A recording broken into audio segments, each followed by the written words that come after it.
जय हिंद दोस्तों, welcome to education group. दोस्तों इस वीडियो में आप लोगों को पढ़ाएंगे राष्ट्रकूट वंश। इससे पहले के वीडियो में पढ़ा चुके हैं वातापी का चालुक्य। चालुक्य वंश 3 शाखाओं में बटा था, वातापी, कल्याणी, वेंगी। उसमें से आपको वातापी का चालुक्य वंश पढ़ा चुके हैं। अब स्टार्ट करेंगे राष्ट्रकूट वंश, जिससे आपको अच्छे से समझ में आ जाए। दोस्तों राष्ट्रकूट वंश की जो स्थापना की थी उस दंती दुर्ग ने की थी स्थापना। नेक्स्ट पॉइंट है, इन्होंने वातापी के चालुक्य शासक कीर्तिवर्मन द्वितीय को हराकर राष्ट्रकूट की नींव रखी, किंतु उन्होंने चालुक्यों का पूरी तरह से सफाया नहीं किया था। किंतु दंती दुर्ग ने चालुक्यों का पूरी तरह से सफाया नहीं किया था, जो कि इनकी सबसे बड़ी भूल साबित हुई। दंती दुर्ग ने अपनी राजधानी मानीखेट को बनाया। दंती दुर्ग ने जो अपनी राजधानी बनाई थी वो मानीखेट को बनाया था, और इस वंश का अगला शासक कृष्ण प्रथम बना।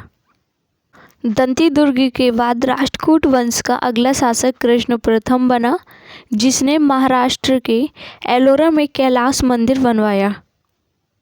तो महाराष्ट्र के एलोरा में कैलाश मंदिर किसने बनवाया? भैया ये कृष्ण प्रथम ने बनवाया। इस वंश का अगला शासक ध्रुव बना, जिसने कन्नौज पर अधिकार के लिए त्रिपक्षीय संघर्ष में भाग लिया। त्रिपक्षीय संघर्ष 100 वर्षों तक चला। इसमें सर्वाधिक जीत राष्ट्रकूटों की हुई थी, किंतु अंतिम विजय प्रतिहार की हुई। त्रिपक्षीय संघर्ष ये 100 वर्षों तक चला था। ऐसा नहीं है कि कोई एक ही राजा इसमें लड़ता रहा। ये संघर्ष 100 साल तक चला था। इसमें किसी भी राजा, जैसे राष्ट्रकूट वंश में ध्रुव ने भाग लिया, तो इसके बाली बच्चों ने भी भाग लिया होगा, क्योंकि ये 100 वर्ष तक चला था। इसलिए जैसे गांव में किसी के खानदान में लड़ाई हो गई हो और वो पीढ़ी दर पीढ़ी चलती ही रहती है। नेक्स्ट पॉइंट है हमारा, इसमें सर्वाधिक पराजय पाल शासकों की हुई। त्रिपक्षीय संघर्ष में सर्वाधिक पराजय पाल शासकों की हुई।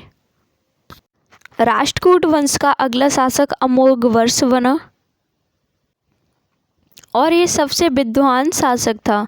अमोघवर्ष जो था वो सबसे विद्वान शासक था। इसने कविराज मार्ग नामक पुस्तक लिखी थी।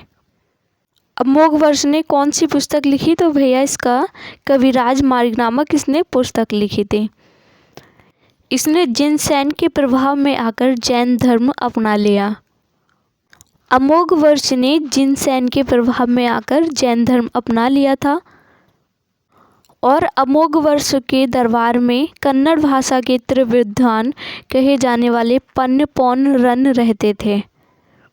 ये तीनों विद्वान कन्नड़ भाषा के त्रिविद्वान कहे जाते हैं, और ये अमोघवर्ष के दरबार में रहते थे। इस वंश का अगला शासक इंद्र तृतीय बना। इसके दरबार में अल मसूदी नामक अरब यात्री आया था। इंद्र तृतीय के दरबार में अल मसूदी नामक अरब यात्री आया था। अल मसूदी ने ही पहली बार मानसून का वर्णन किया था। तो पहली बार मानसून का वर्णन किसने किया? ये हो जाएंगे अल मसूदी। इस वंश का अगला शासक कृष्ण तृतीय बना, और इसने तक्कोलम के युद्ध में चोल वंश के शासक परांतक प्रथम को पराजित कर दिया था। कृष्ण तृतीय ने तक्कोलम के युद्ध में चोल वंश के शासक परांतक प्रथम को पराजित कर दिया था। और राष्ट्रकूट वंश का अंतिम शासक कर्क द्वितीय था, और कर्क द्वितीय एक अयोग्य शासक था। कर्क द्वितीय जो था वो एक अयोग्य शासक था, और इसकी हत्या तैलव द्वितीय ने कर दी। कर्क द्वितीय की हत्या तैलव द्वितीय ने कर दी, और चालुक्य वंश की पुनः स्थापना की।